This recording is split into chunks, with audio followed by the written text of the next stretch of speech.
Hi,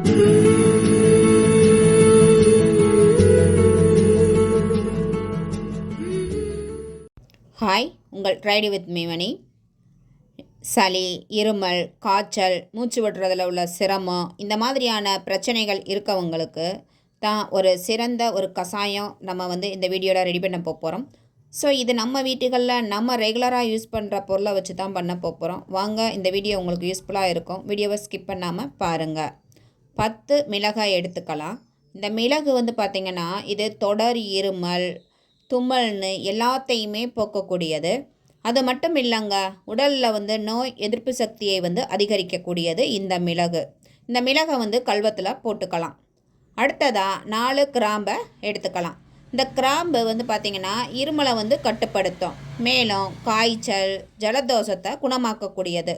மூச்சு விடுதலில் உள்ள பிரச்சனைகளையுமே போக்கக்கூடியது. கிராம்பை கல்வத்தில் போட்டுக்கலாம். இதை நல்லா இடிச்சுக்கலாம். இந்த மிளகையும் கிராம்பையும் நல்லா இடிச்சுக்கலாம். இப்போ ரெண்டையுமே நல்லா இடித்தாச்சு. இப்போ ஒரு பாத்திரத்தில் 2 டம்ளர் அளவு தண்ணி எடுத்துக்கலாம். ஸ்டவ்வை ஆன் பண்ணியாச்சு. இப்போ இதில் கற்பூரவள்ளி இலையை எடுத்துக்கலாம். இந்த கற்பூரவள்ளி இலை பார்த்திங்கன்னா பல நோய்களை போக்கக்கூடிய அருமருந்துனே சொல்லலாம். இந்த பச்சையாகவே சாப்பிட்லாம். சளி, இருமல், தொண்டையில் உள்ள புண்ணு மற்றும் நோய் தொற்றையும் போக்கக்கூடியது. ஆஸ்துமாவால் அவதிப்படுறவங்களுக்கு கற்பூரவள்ளி ஒரு அருமருந்து. மேலும் இது பார்த்திங்கன்னா வயிற்று பொறுமலையும் போக்கக்கூடியது. ஸோ அவ்வளவு மருத்துவ குணம் கொண்டது இந்த கற்பூரவள்ளி இலைகள். ஸோ இந்த கற்பூரவள்ளி இலையை நான் வாஷ் பண்ணி நல்லா எடுத்துக்கிட்டேன். நல்லா அடிப்பகுதி மேல் பகுதி எல்லாமே பார்த்து வாஷ் பண்ணி எடுத்துக்கிட்டாச்சு. ஸோ இப்போ இந்த இதை நம்ம என்ன பண்ணுவோம் அப்படின்னா தண்ணியில் ஆட் பண்ணிக்கிறலாம்.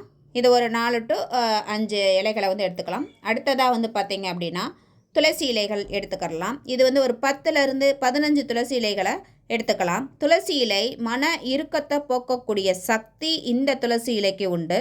நரம்பு கோளாறு, ஞாபக சக்தி இல்லாமை, அப்புறம் ஆஸ்துமா, இருமல் மற்றும் தொண்டையில் வரக்கூடிய பிரச்சனைகள்னு எல்லாத்தையுமே போக்கக்கூடியது இந்த துளசி இலை. இந்த துளசி இலையை பற்றிய ஃபுல் வீடியோ நான் ஏற்கனவே நம்ம சேனல் அப்லோட் பண்ணியிருக்கேன். அதில் துளசி இலை எதுக்கு பயன்படுது, எந்தெந்த நோய்க்கு எப்படி பயன்படுத்தலாம் அப்படின்னு சொல்லிட்டு. ஏன்னா இந்த துளசி பார்த்திங்கன்னா மூலிகைகளின் அரசி அப்படின்ற அளவுக்கு மருத்துவ குணம் மிகுந்தது. நம்ம சேனலில் போட்டிருக்கேன். ஸோ அதுக்கான லிங்க்கை டிஸ்கிரிப்ஷன் பாக்ஸில் கொடுக்குறேன்.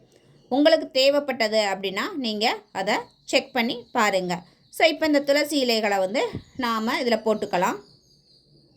இது நல்லா கொதி வரணும். இது நல்லா கொதித்து நாம் ஊற்றிருக்கிற அந்த 2 டம்ளர் தண்ணி பார்த்திங்க அப்படின்னா 1 டம்ளராக ஆகிற வரைக்குமே இது நல்லா கொதிக்கணும். கொதித்து நல்லா இது வைத்தணும். இப்போ பார்த்திங்க அப்படின்னா அந்த இலை நம்ம போட்ட இலைகளோட கலர் மாறிடுச்சு. இப்போ நாம் இடித்து வச்சுருக்க இந்த கிராம்பு, மிளகு இடித்து வச்சுருந்தீங்களா, அதையும் போட்டு நல்லா கொதிக்க விட்டுடலாம். இப்போ இது நல்லா கொதித்து பாதியாக வற்றட்டும். அது வரைக்கும் கொதிக்கட்டும். இது நல்லா இந்த கஷாயமானது நல்லா கொதித்து நல்லா வற்றி வந்துருச்சு. பாதியாக ஒரு 2 டம்ளர் தண்ணி ஊற்றினோம். ஸோ அதில் 1 டம்ளர் அளவுக்கு நல்லா கொதித்து வற்றிருச்சு. இதை நம்ம இறக்குறதுக்கு முன்னாடி கொஞ்சமாக மஞ்சள் தூள் ஆட் பண்ணிக்கலாம்.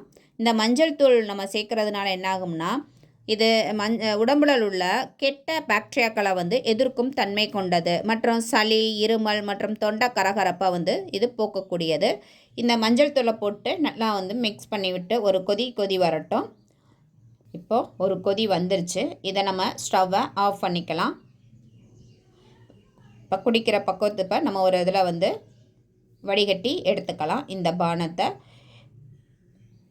இதை நம்ம பார்த்திங்கன்னா அதில் உள்ள அந்த ஸ்மெல், அரோமா ஸ்மெல்லே அருமையாக இருக்கும். ஸோ இப்போ இதை நாம் வடிகட்டி எடுத்துக்கலாம்.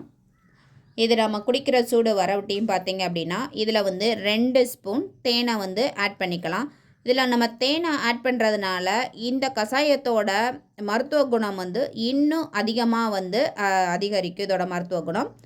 இதை எப்போ குடிக்கலாம்னா காலையில் சாப்பிட்றதுக்கு முன்னாடி, அதாவது அரை மணி நேரத்துக்கு முன்னாடி குடிக்கலாம். இந்த இதை அதாவது இந்த நம்ம ஃபில்டர் பண்ணி வச்சுருக்க ஒரு கிளாஸையுமே ஒரே நேரத்தில் முழுவதுமாக குடிக்கக்கூடாது. அதில் பாதி அளவு குடித்தா போதுமானது. மீதியை நைட்டு அதாவது இரவு தூங்குறதுக்கு முன்னாடி மிதமாக அதை லைட்டாக சூடு பண்ணிவிட்டு குடிச்சுக்கலாம்.